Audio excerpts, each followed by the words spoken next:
Hello, this is Lisa Shea, and this is part 6 of the Earning Money on the Web video seminar. Be sure to watch the other sections of this seminar so that you get the basic ideas down before you start on this section. This works on secret shopping and on CafePress.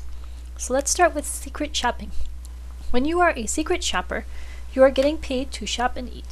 In essence, you are being a corporate spy for the company. So say that McDonald's hires you and they want you to go into a McDonald's.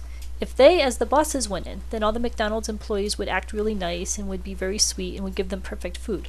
But you're going in undercover. You're going in pretending to be a normal customer, and then you can report back to the McDonald's people on how well you and what the environment was and so on. The questions that they ask you can be a little complex, like exactly how dirty was the bathroom and that sort of thing. And you have to be detail-oriented because this will go on people's reviews, so it's important that you know those things before you get started. There are many companies out there that you can sign up for free. You should never pay to be a secret shopper. And a list of different places you can go, and then you just choose which ones you're interested in. On my lisashea.com site, I list a number of different companies I've signed up with, and they all send me different things each week, and I choose which ones I want to go out on. You want to start with a very simple shop so that you get the hang of this. And you want to read through all of the requirements up front and know exactly what they're asking for so that you have everything planned out. They have that are very simple, where you just go in and you have to order something, and then you are judging whether the person was friendly to you and whether they gave you what you ordered and so on. There are other shops that are much more complicated, so if you look carefully at the shops, you can find out which ones are the very simple ones.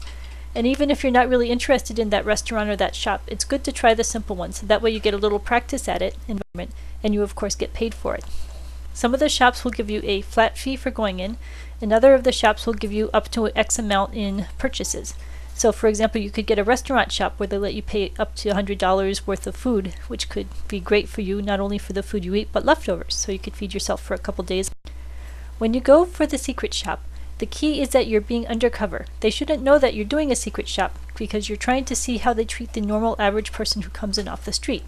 So you want to wear the normal kinds of clothes that people who would go to this place would wear.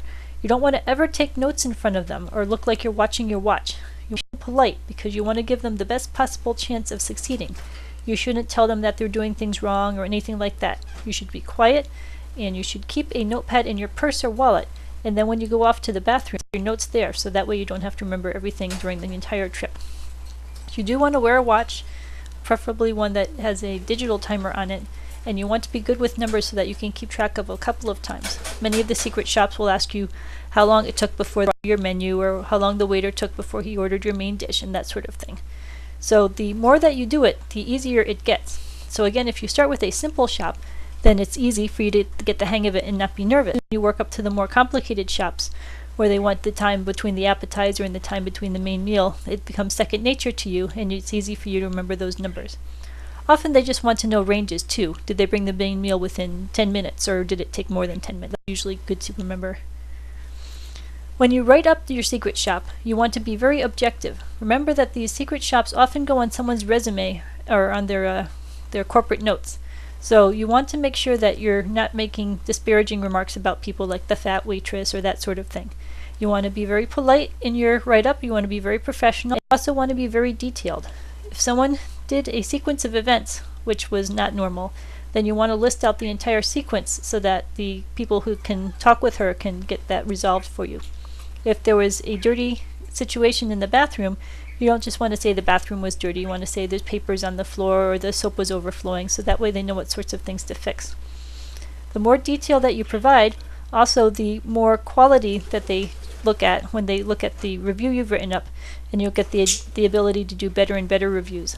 There is like a $5 review of a cheap restaurant, but there are other reviews that are $150 for fancy restaurants. So you could get a fancy dinner out for you and someone that you care for, and all you have to do in return is to write up how you enjoyed the restaurant and whether the food was good or not. So it's a fairly good trade. And there are even some secret shops of cruises and such like that, so it's a good idea to present yourself well even on the low-level reviews, because then you could get yourself into something better. The next thing to think about is CafePress. CafePress is a company that will print on demand for t-shirts of all sorts, sweatshirts, lunchboxes, stickers. There are a huge number of things that you can get printed at CafePress. And the beauty is that it's free. So you could take pictures of something and load them up, and then people could buy journals with this, or books, or CD covers, or paintings to hang on the wall, all of them with your image, and you get paid every time they buy something. So you don't have to stock inventory, and you don't have to pay a fee to have these things on sale. So this is a brilliant way of selling things, but you of course have to go about handling it properly to get anybody to buy things. There are billions of things available on CafePress, and for you to be seen amongst all of that clutter, you need to be able to present and to have items that people would be interested in buying. For example, at bellaonline.com we have 300 different editors and 400 different sites, but if someone put up a sale item that said low carb at bellaonline.com, few people are going to buy a t-shirt that says low carb at bellaonline.com. But if you had a picture of a cute Brussels sprout with eyeballs on it and it said I love vegetables, then people might buy that. So you have to think about what people would buy. So for example, here's one of the Bella Online editors who did a series of items called the Griffin Family Art. So she's got all sorts of great themes. She has a bunch of beautiful rose items, like in the bottom left is a rose box. She's got a bunch of other floral items, like the floral magnet in the top right. She's got a bunch of ballet items, like the journal in the middle. She's got a bunch of lighthouse items, like the tote bag in the top left. And she's even got some of children's drawings, which are really very pretty, like in the bottom right. So each of these appeals to a different kind of audience. If you put together a whole series of ballet items, then you might corner the market on ballet people who are looking to buy presents, people that they know who love ballet things. And if you have kids who do interesting art, you could get your entire extended family to buy their artwork, to put on magnets to hang on their fridge, or journal books, or t-shirts. So put together collections of different items, and the more of a collection you could do, like a whole bunch of different dragon images or a whole bunch of different parakeet images, the more likely you are to bring in interest in that sort of material and to show that you've got a collection for them to look through. On the other hand, if you're really good at painting or drawing or even photography, you can focus on the hand-drawn artwork theory. So this is June Kaminsky, who's one of our editors at Bella Online, and she has a series of astrological items, series of mystical items, and you can see here that her work is really gorgeous.